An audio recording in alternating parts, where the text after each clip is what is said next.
But fucking, Yes. fucking ding. Yes. What is this? Double toasted? Ding. Ding! Yes, of course, ding, goddammit. Oh, we are here yet again, and man, so here's the thing, folks. This might not be something where we're going to be complaining a lot, maybe. I don't know, Mr. Hovig. I mean, how you feeling after watching tonight's show? Are you happy, man? Content. Content? Okay, cool, awesome. By the way, I like the tap out shirt you're wearing. Or I don't think it's tap out, but I mean... This is actually my uncle's clothing line. Oh, shit, that looks nice. I would definitely buy some off of you. It's called Jersey Royalty. Oh, nice. I have a feeling that's because of New Jersey more so than the actual Jersey shirt. Oh, look at me putting the pieces together, son. By the way, I'm looking over here in the chat. We got a new person watching, Wendell Sunshine. Usually she watches WINC podcasts that are pretty, and that is a pretty good one. Yeah, Vince Russo does that, correct? I don't know. Yeah, Matt Morgan. Let's go with yes. Yeah, exactly. No, but I really do like those guys a lot. And it's funny, Roger Bear says that he just watched the last 10 minutes of SmackDown and he just really woke up. Yeah, shit, I almost fell asleep watching some of that shit, but it's all good. Here's the thing, though, folks. Couple of things that we had to correct from last night. First of all, me, but don't worry, it'll lead to me being fucking right again. But last night, yeah, the people in the arena did not watch the Matt Hardy, whatever the fuck segment, the Ultimate Deletion. The people inside the arena, and I mean, you read this earlier today, Trey? Yeah, they didn't watch the Ultimate Deletion, the final deletion at all. They had a segment with Ronda Rousey that WWE actually uploaded on their YouTube account, which wasn't a good segment at all, but, you know, oh well. And then something that didn't get uploaded was a segment between Braun Strowman and Elias. So, yeah, they didn't see the final deletion at all whatsoever. Yeah, and if you guys are wondering what segment we're talking about, here it is. That's the chat. My bad. Here it is. This is from last night, Raw. Ronda Rousey doing her typical, like, hey, I'm a big badass chick, whatever the fuck, but I want to make sure to smile and get emotional. Oh, is that what they were watching last night? Yeah. Which is equally as bad as the Ultimate Deletion thing. You know what I mean? Like, especially with her throwing Dana Brooke around. I don't know why Dana Brooke was even in there fucking with her, and they just did a special on Dana Brooke, so I don't know why you had to have Ronda Rousey throw her around, you know, at the same time that Dana Brooke special was playing on the network. So this is just fucking ridiculous. And it wasn't just Dana Brooke special; it was a woman's revolution. Yeah, special. It was a whole woman bit. Yeah, it was an empowerment special. I was like, Dana Brooke special? When the fuck did that happen? No, but like, there's a whole segment dedicated to like when Dana Brooke lost her boyfriend. We actually talked about on this show, and they're going through like, you know, how did she pay tribute to him? Kind of like a Jessica Jones jacket story type thing of like, okay, so why did Dana Brooke wear her clothes out there? Oh, it's because death. So you know what I mean? I'm not trying to like, make fun of, you know, Dana Brooke at all, or the death and, you know, her whole thing. Oh, wait, hold on. How can we forget, chat? Happy Hovig Day, guys. Oh, happy Hovig Day indeed. But yeah, before, because I don't want this to be too long and everything, but like, yeah, so I just want to get that out of the way too. But then at the same time, man, WWE literally apologized for the Ultimate Deletion shit. They literally apologized. I don't know why, because it's like raving all over the internet. Oh, you consider it raving? Have you seen the negative reviews? Have you seen the positive ones? But have you seen the overlapping 75% over the 25% negative ones? I haven't seen 75%. Okay, well then we'll just have to agree to disagree. I've seen them. I've seen middle. I've seen 50-50, so I'm just gonna put that out there. Yeah. Well, that's what I've seen. Yeah. Well, I mean, of course you'll see that. I mean, when we were watching the show last night, you're like, dude, fucking great. Like, I don't know. It got to the point where I know it's not just me. And yeah, this person's lost. Wendell is saying, I'm lost. What's Hovig Day? Hovig Day basically is our parody version of Rusev Day. Rusev Day happening with Alexander Rusev on SmackDown. And I guess Hovig looks so much like Rusev in my opinion. I don't think, I mean, hey, Wendell, you can tell me if you agree with that or not. I feel like he looks like fucking Rusev, you know. And I bet you were Rusev. You know what the funny thing is? On his Instagram, he's labeled Rusevig, so that motherfucker's biting me off, man. Oh, Jesus Christ. Yeah, so it's just one of those things. But it's stupid. Don't think too much about it, Wendell. But yeah, and you know, Raheem saying is 50%. I mean, hey, we'll see. I don't know. But I will tell you this much, to the point where WWE will allow necrophilia and all that shit on the show. But yeah, they made sure to literally delete the Ultimate Deletion off their Hulu upload. That's pretty bad. Not to mention Missing Man actually having Michael Cole apologize throughout the entire statement. People, we're sorry you're watching this. People, we are sorry for what you're about to see. So sorry, people.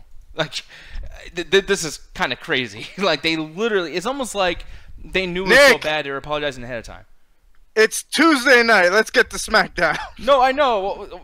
Usually we go off topic all the time, and now that I'm actually bringing up something that we argued about, that the whole point I was trying to make last night, continuity. So, you know, that's all it is. Let's talk about Mr. D-Bry and how he might be re-injured again. Yeah, well, that's not the case. You know, it's a storyline.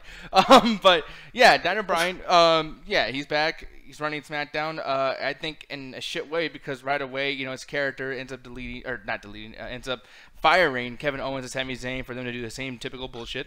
I didn't like that at all, because at the same time, it's like, okay, we know that obviously Daniel Bryan's going to be fucking injured, so this whole big whoop-de-whoop about, oh man, Daniel Bryan's back and we can fucking do this until, you know, this whole typical, like, he's going to wrestle one day again. We all know he's going to be at WrestleMania. It was pretty silly to even wait to even announce that when it's 3 weeks away.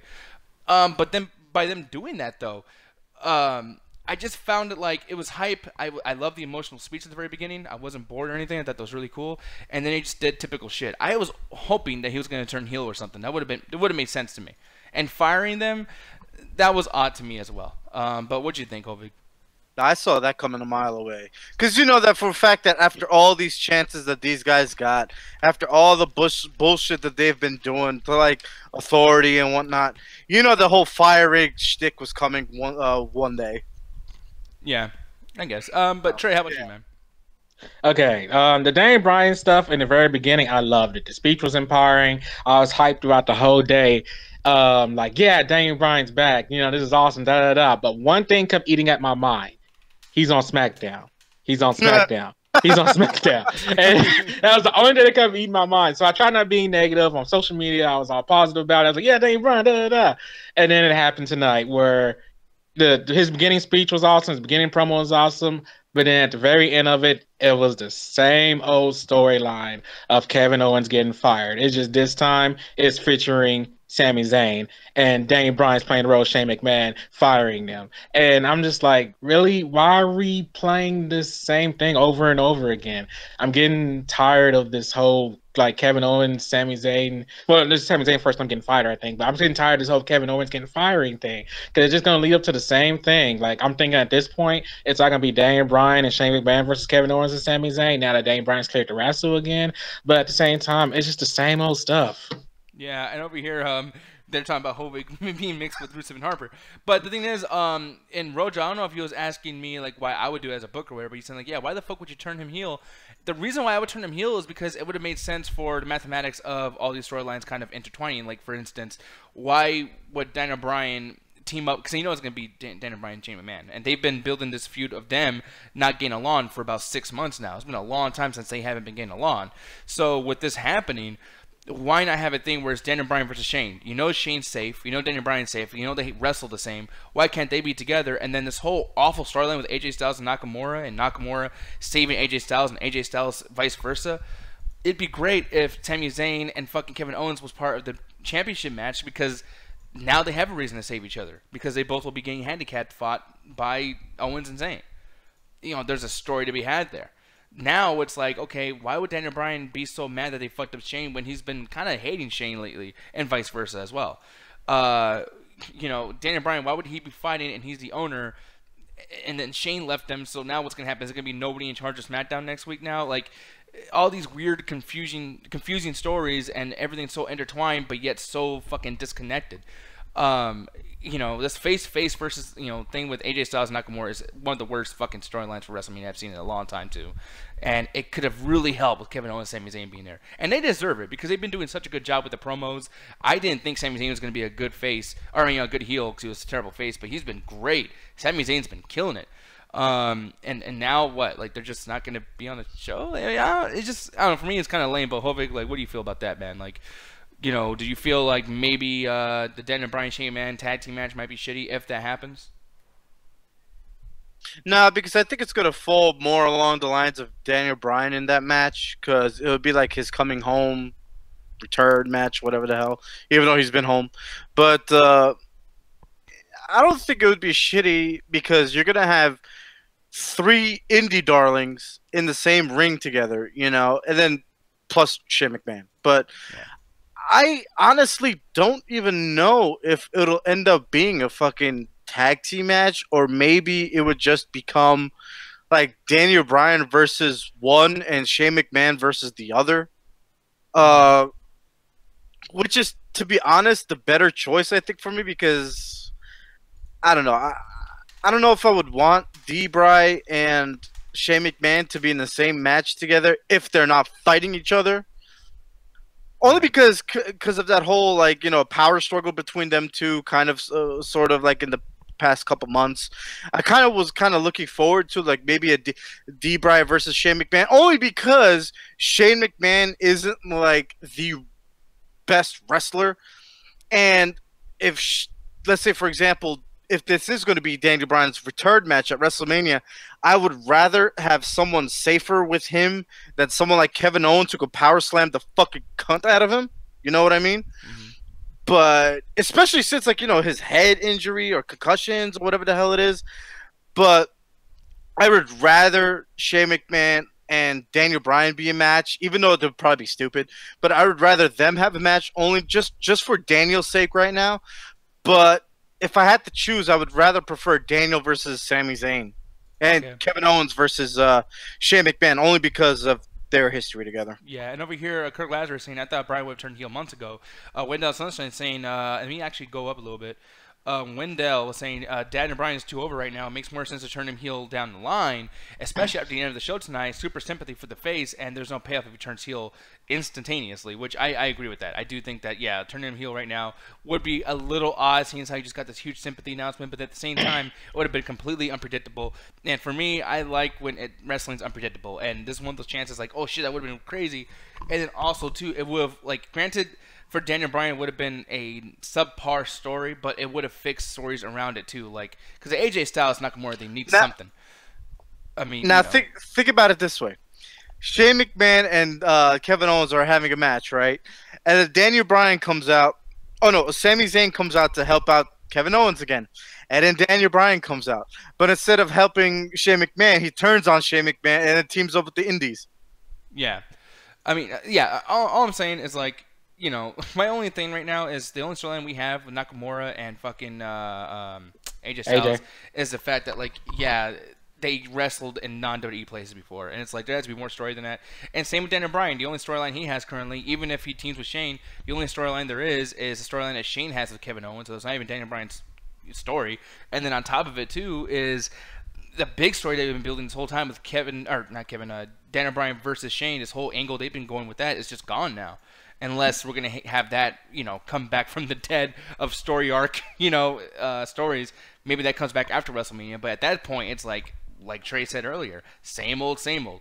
I've seen the ending of this show 100 times. I've seen so many of the Kevin Owens, Sami Zayn teaming up an authority figure. I mean, shit, we saw it with Vince. I thought it was never going to get better than the Vince thing. And then you finally did that with Shane. It was like, okay, well, you did that with Shane. That was pretty cool. And now they're overdoing it again. It's like, dude, just stop doing it. We're good, same old shit. But, yeah, it is what it is. And hopefully the match is going to be good at WrestleMania. I think it will. Daniel Bryan really kicked ass tonight, too. I actually really liked Daniel Bryan doing his moves again. It's like he never was gone. That shit was fucking great. Moving on. Little rusty, but, it's his first night. Okay, yeah. I didn't think it was no, when he was doing that running back and forth shit, he looked like he was almost about to fly out the fucking ring. I was like, oh, slow it down, bro.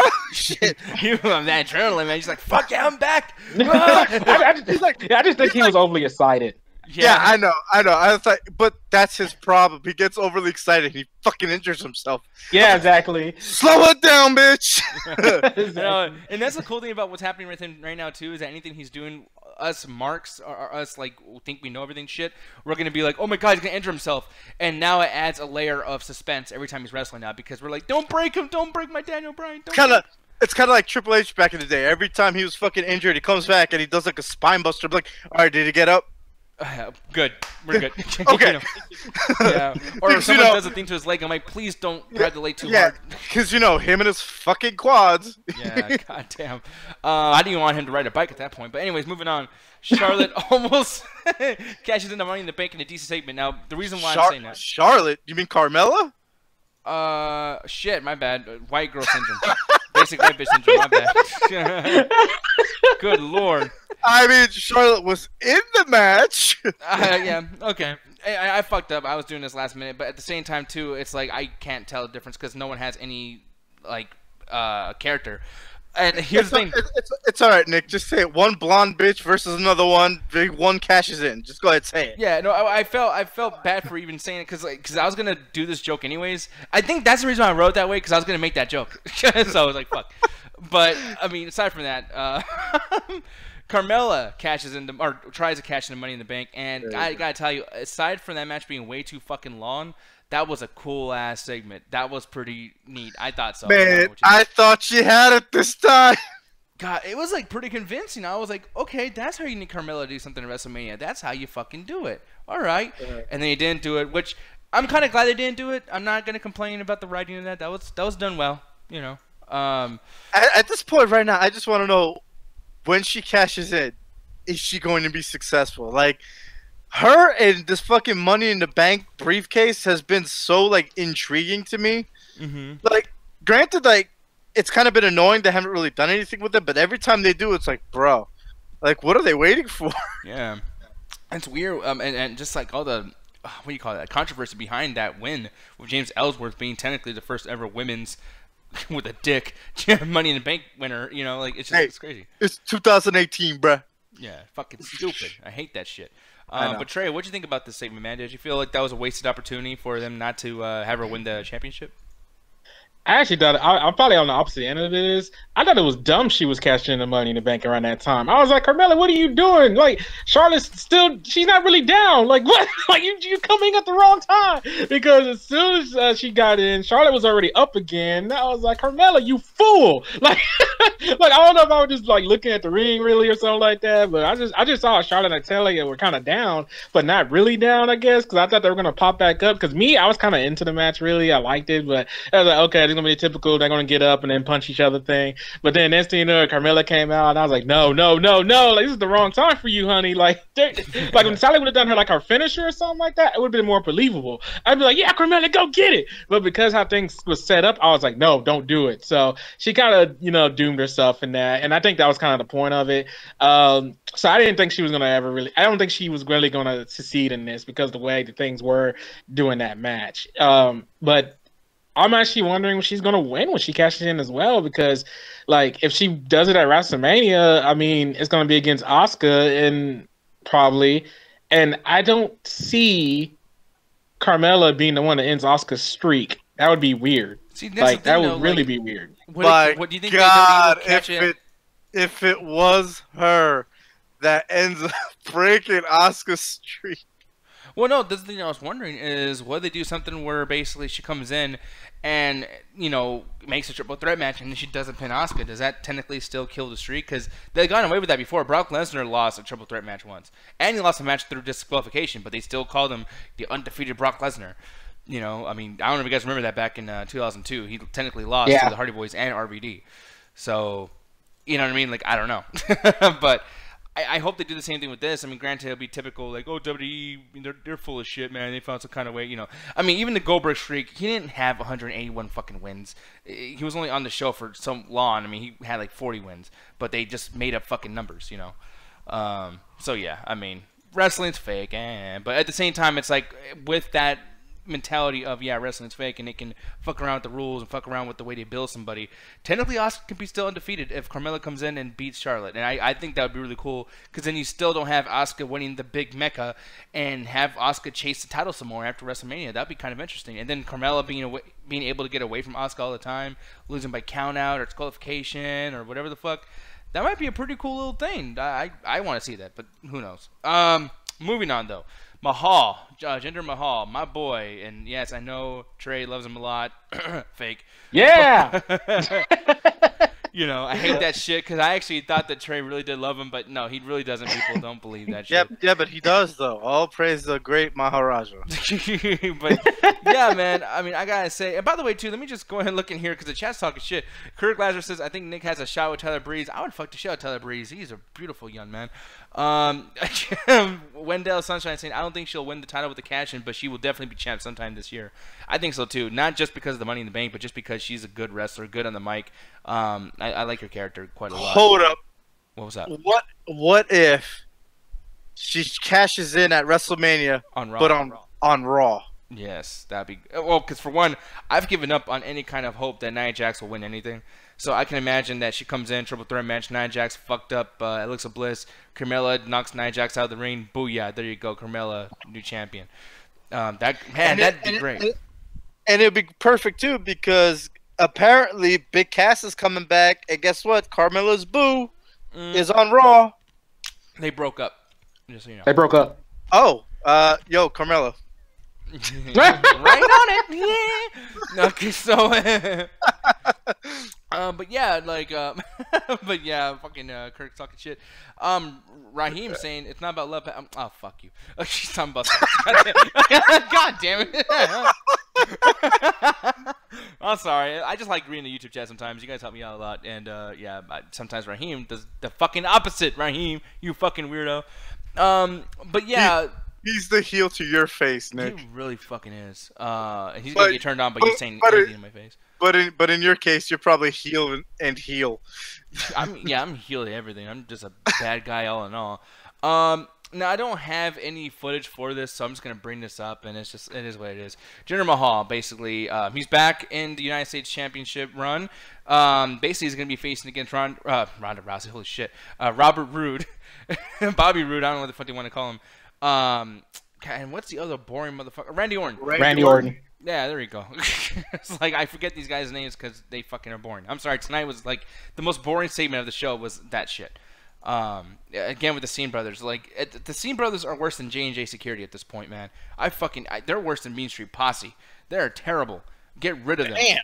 Throwing it back. They're fucking awful, man. I do not like them at all. And it sucks because they're actually really good wrestlers. They're incredible fucking wrestlers. And they're being wasted like a motherfucker right now. And it sucks ass. But what do you think about Jinder Mahal coming back? Because I actually like the fact that Jinder Mahal's back into a title contention. But what do you feel about it, Hovig?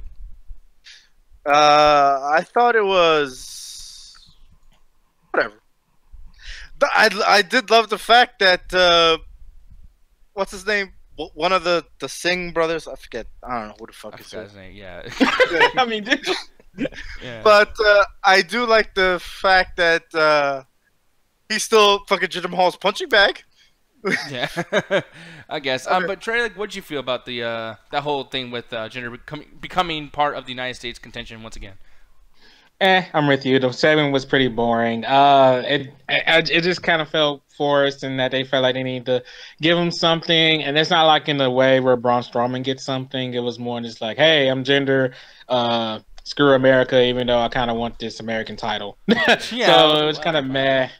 Yeah, exactly. And the thing is, like, you know the difference between the Mean Street Posse and the Sign Brothers, Nick? Mm-hmm. The Mean Street Posse at least had wrestling matches. Yeah. I haven't seen the Sign Brothers have a wrestling match since NXT. And even then, I don't even know why they left NXT so early because, like, they're doing nothing but being Jinder Mahal's sideman. I'm getting tired of that. Like, I remember a while back, like, I was excited because I wanted them to, like, take over the tag team division because the SmackDown tag team division was hype in SmackDown. And now it's just like, okay, the SmackDown division is kind of dwindled down, and when the tag team division really needs some pushes right now, the Sign Brothers are still being Jinder Mahal's punching bags. I hate that, and it's annoying. No, it's annoying, and I know, like, no one really wants to, no one wants to talk about this. No one gives a fuck. It's gonna be kind of odd to bring this up, but like, this is something that we can actually discuss because the difference between those characters and just like you said, the Mean Street Posse, on top of having matches, because their matches weren't the best, they were way worse wrestlers than the Scene Brothers, but at least Mean Street Posse was making a difference in matches. Shane McMahon was champion because of these guys. And another thing, talking about like minions and shit, fucking the Basham brothers from the Cabinet. I don't like these guys, and I think they're Doug Basham's a good wrestler, but Danny's fucking terrible. But the thing is like these guys helped JBL. You know, like there was a reason why they're out there. There was something happening when they came out and did their thing. The Scene Brothers, why is Jinder Mahal not still champion when he has two guys fucking helping him out ringside? That doesn't make no fucking sense. And I'm looking in the chat right now, too, and I got to defend him at this point because you guys are saying that, like, yeah, Mahal is meh. Mahal was the worst part of 2017. Yeah, you know, I didn't feel that way. I thought Jinder Mahal was great. They just didn't utilize him well. They didn't utilize his fucking group. No, I enjoyed Mahal as the champion and everything. It's just that the storylines they put him in were just complete fucking shite. Yeah. Yeah, same here. Yeah, it was weird. It was you know? And he's, I mean, yeah, we all know it's fucking steroids. Let's not fucking lie. definitely steroids got him to the point where he was. But it's like, it's still, what a transformation. He was a dude that looked like every other wrestler just a year prior. And then within just fucking, 8 months, he looked more fucking built than Brock Lesnar. He looked like he beat the fuck out of Brock Lesnar. And I was like, sweet. And then you don't have him fight Brock Lesnar because Brock Lesnar is probably a fucking racist and just didn't want to fucking fight the dark-skinned dude, probably, most likely. Yeah, like, that was a match that should have happened. It was silly that even they let Jinder Mahal go and challenge him on the show, and then it never happened. It's insane to me. And I'm going to go back in the YouTube chat really quick, too. The Seen Brothers, this is from Ruthless Arakan. I don't know how to say your last name, man. But he's saying, Seen Brothers, you will probably get ran off in 205 Live. See, there we go. That's a great idea, Ruthless. I think they should definitely go to fucking 205 Live and have them feud against each other and just have their own identity. Or imagine them being two guys that helps out Daivari on 205 Live. That'd be something fucking super awesome. 205 Live is actually getting their shit together a lot lately. I was actually going to ask, has anybody kept up with it? I have slightly, but man, like those matches, like that's the only reason why SmackDown's live shows are better than Raw's. Because you'll get Raw, the best part is when people are fucking talking, and sometimes that shit sucks. But SmackDown, after SmackDown ends, the real show fucking starts. And 205 Live earns your fucking money. That shit is incredible. So I might have to start popping on 205 Live again. Yeah, man. I mean, watch that shit when you're working out, too. It really helps. It's like, oh, fuck. Yeah, I guess Rockstar Spud is doing some work. Yeah, and he's a great general manager, too. He's very serious. I thought he was going to be silly and shit. He's not silly. He's fucking serious. Love that guy. One of my favorite managers since Paul Heyman. Because I hate general managers. They're all pretty bad. But moving on, though. What? You sorry? Oh, yeah, Stone Cold was great. You sorry, some bitch. But we'll get to overall ratings, and I will say this really quick. Just really quick. If you guys want to add something to it, go ahead. But what I did enjoy is most of the wrestlers were shown, even like something as small as this Riot Squad, were shown saying like, yeah, we're gonna be in the Battle Royal. There was no boring ass, stupid fucking match with these. Well, actually, there was a match, but it wasn't that bad. It was very, very short. They're able to get a lot of characters on the screen. Granted, still some missing. I mean, where's the tag team division, guys? In the fuck, but. Yeah, man, I did enjoy that. I will say the Baron Corbin match with Ty Dillinger, there was a huge fuck up. They've done this move. They fight against each other like 10 times already. And there was this fucking move.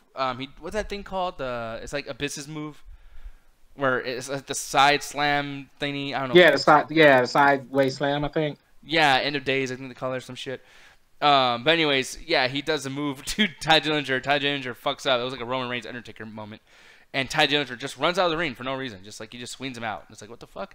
And then Ty comes back in and they try again and then it ends. And I was like, wow, that was a whole 45 seconds that you guys wasted off a super short, lame-ass match because you couldn't do the same move you've done 10 fucking times this month. Ty Dillinger needs to go. I expect him to be on the April, good luck in your future endeavors list. That fucking dude is trash. But yeah, moving on.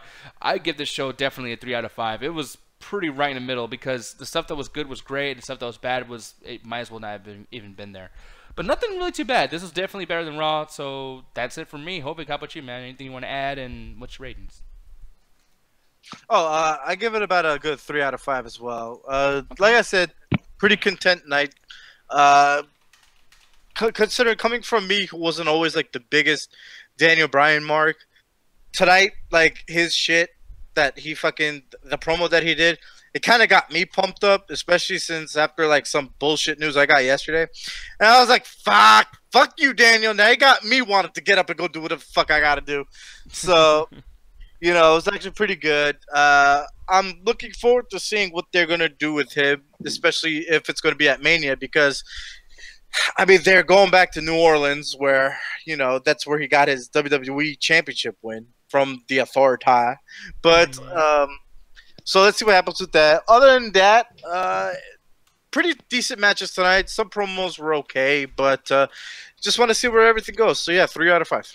Yeah, and by the way, I'm looking in the chat. We got some more people here. Mark saying, "What you gonna do, brother? When I subscribe to you." Nice to see you, Mark. Well, we will mark out. Okay, you son of a bitch. That was awful. Sorry about that, Mark. We don't do puns that bad usually. No, we do. He's saying Riot Squad versus NXT isn't an eat your asshole match. Hold up. Where's the harm in that? I want to eat in my ass. I love people. So Okay, I'm just gonna go with my rating already. God dang it. there's more assholes to be eating. Y'all going wild. No, The no. groceries. Go ahead, though, Trey. Anyway, listen, I know I sounded pretty negative on SmackDown tonight, but honestly, I like this a lot better than Raw, but it wasn't a 3 out of 5 for me. It was more of a 2.5 out of 5 for me. Like I said, the Daniel Bryan segment was amazing. The very beginning of the show, I've been excited the whole time. It just that the end of the night, it was pretty much the same stuff, different day. You just have Daniel Bryan playing the role of Shane McMahon, and you got Sami Zayn featuring Kevin Owens this time. So, I mean, Kevin Owens featuring Sami Zayn this time. So, it's just, I'm getting tired of the whole authority thing at this point. The Jinder Mahal stuff was kind of the worst thing of the night to me. The matches are pretty good. I like the Usos versus the Bludgeon Brothers, actually. And I even like the promo the Usos did beforehand, because they're still cocky as a tag team, even with the injury they suffered at Fastlane, because it was like a 50%, 40%, 30%, 20%. Welcome to the Uso Penitentiary, and it was pretty great, I gotta admit. But the actual match was pretty well done, in my opinion. That's probably the best. I kind of enjoyed the Bludgeon Brothers tonight. Carmella cashed in, like I said, she tagged in at the wrong time, man, because I saw how Charlotte and Natalia weren't really down, and I just thought it was weird. So I was just like, come on, honey, like, you gotta time it better. But like I said, maybe WrestleMania might happen, or as Hovik said, it might happen to where she gets the Raw Championship. So that'd be cool. Other than that, I can't really think of anything else. Yeah, so 2.5 out of 5, way better than Raw. It wasn't a 3 because it was kind of pretty much the same stuff, different day show. So yeah, and over here one more time in the YouTube chat. I love the YouTube chat very much. And yeah, by the way, if you guys really want more wrestling content, things like that, actually go back and watch 205 Live. Like, I'm actually really recommending that hardcore, especially now. Because Rojo even says 205 Live has gotten better since Triple H gained full control. And Ruthless saying Drake Maverick, who is Rockstar Spud's character on WWE, he says he has the authority bit down. Raheem gives the show a 3.5 out of 5. Live tonight in Dallas. And yeah, I'm looking over here too, and yeah, Wendell, hey, thanks very much for subscribing. I just saw it pop up on my screen, by the way, so thank you very much, dude. And yeah, I love you guys very, very much, and I don't want you guys to watch shitty wrestling. So SmackDown tonight, I wouldn't recommend you watch. If you guys are barely getting it to be replayed at your house right now, don't watch that shit again. But 205 Live, definitely watch that, and I mean that to Hovik and Trey too. I'm just saying, guys, it's pretty good. But you know what they are gonna love, Nick? What are they gonna love, Trey? The midweek chat attack tomorrow. Yes, join us for the midweek chat attack tomorrow, where we talk about the topics that happen of the middle of the week. And then on Friday, you got the Untitled Gaming Show with Mr. Alan Birdman and Ganja Guru. Join us there on the Midnight Chat Attack Facebook page. Speaking of that, join the Facebook page of the Midnight Chat Attack. We got awesome things going there all the time, as well as the Midnight Chat Attack Amino. Yes, join us there as well. We always got content going on related to the Midnight Chat Attack. We're speaking of that. That's the main event of this channel at 7:30 CST on Saturdays. Join us there. We got the after hours afterwards, ran by Mr. Don Greer and Alan Birdman as well, where we can watch awesome things all the time on that MCA Rabbit. And of course, after you turn that clock back around, you get the Monday Night Raw Ringside Hangouts. Thanks for joining us tonight, guys. I did better today. You did do better today, but it's okay. You're rusty just like Daniel Bryan was, or maybe you're just excited. But over here, by the way, WCW Thunder just got re-uploaded, not re-uploaded, but got fully uploaded to W Network. Don't watch that. Man, fuck WCW. I never get a chance to talk about WCW, but talk about a shit show. The way I feel about fucking SmackDown is how I felt with WCW the entire fucking time that was on TV. And Trey, fuck you for actually liking WCW for a little bit there. Hey man, I couldn't. It was around a time where the Monday Night Wars, man, when Raw would go on commercial, go to Monday Night, go to Nitro. If Nitro goes to commercial, go to Raw. And then Wednesdays before SmackDown even exists, it was just WCW Thunder. I didn't have to worry about changing the channel, so it was great content back in the day. It started falling down because I was all about the NWO Wolfpack. I didn't really like the black and white, but when the Wolfpack came around, that was my boys, man. I loved it. So yeah, WCW had some good stuff. Diamond Dallas Page, Steen, Goldberg. I couldn't help it, man. It was a good time of wrestling. Yeah, no, I mean, I understand it was a good time wrestling. I'm just trying to pull some balls, but at the same time, it's like, you know what?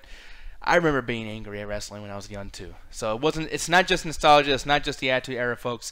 When I was a kid, I was a fucking asshole too.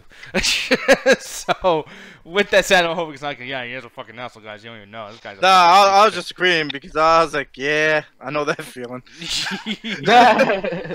Yeah, one of these days I don't know how you guys feel about this, but one of these days, maybe if there's like some kind of anniversary or something, we'll do WWE Nitro. Hey, Hey, Nick. Apparently, Dave Meltzer's put something on you on the chat. Oh, well, Dave Meltzer's watching this. No. Yeah, just in from Dave Meltzer. Nick Diaz to turn face at DT Chicago. In order to defeat the MCA Heavyweight Championship with Patrick Gertz. I know, and then Patrick Gertz, his theme song starts off with "Meow, man." You guys probably don't understand that. It's on Stardust. But anyways, and by the way, rest in peace, Patrick Gertz. He is gone. We're gonna play Johnny Cash "Hurt" song. I hurt myself today, Gertz. Hope you enjoy your time off. You're never gonna watch this. That's fine, cause fuck you. But anyways, with that said, people, I challenge Patrick Gertz to DT Chicago. That will not be at. So I'll pull a Brock Lesnar, and everyone will love me. So I should be champion. And with that said, that's it. So Mr. What's your name? My son, my boy. You have a pair, by the way. Trey Cooper. Yes, Trey Cooper. You know, on the count of three. TC or CT, whichever one you want to do it. Of course. No, but Trey Cooper on the 1 to the 2 to the 3, sir. Attack the mother beeping chat. Oh, mother beeping. Screw WrestleMania and screw SummerSlam and screw Raw 25. PG Man. content. We do not cuss on these motherfucking parties. Yeah, we do not. Hey, by the way, WrestleMania 17 was good last night. I did say WrestleMania was going to be good this week, and I made sure it was good this week. Man, he's so lying. He didn't watch it last night. He went in your house was great. No, his ass went right to bed. We are the In Your House boys. Hey, man, you don't know me like that, man. WrestleMania 17 is my favorite WrestleMania of all time. I would stay up all night just watching. I didn't say all that.